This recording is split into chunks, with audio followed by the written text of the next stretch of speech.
میرا خیال ہے کہ میں اس کا بھی واضح کرتا چلوں. یہ بہت ساری مختلف باتیں ہو جاتی ہیں کیونکہ میری بھی ملاقات ہوئی تھی عمران خان صاحب سے. عمران خان صاحب نے اسد کیسر صاحب کو اپنا پولیٹیکل مذاکرات کے لیے مختلف جماعتوں کے لیے ان کو ایک طرح سے مقرر کیا ہے کہ آپ یہ کمیٹی کو ہیڈ کریں گے.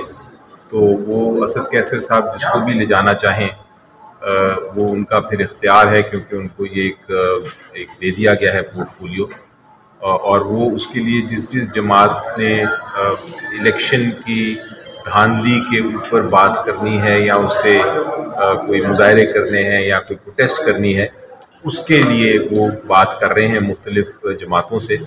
تو میرا خیال ہے کہ کوئی کنفیوژن نہیں ہے، وہی انچارج ہیں. اور باقی اگر کوئی نہیں اس وقت میں آتا تو پھر اس کا یہ مطلب نہیں کہ اس کا اختلاف ہے، وہ اس کا مطلب یہ ہے کہ وہ جو بھی اسد کیسر صاحب کی مرضی ہے وہ اس کے مطابق اپنی لے کے جائیں گے لیڈران کو.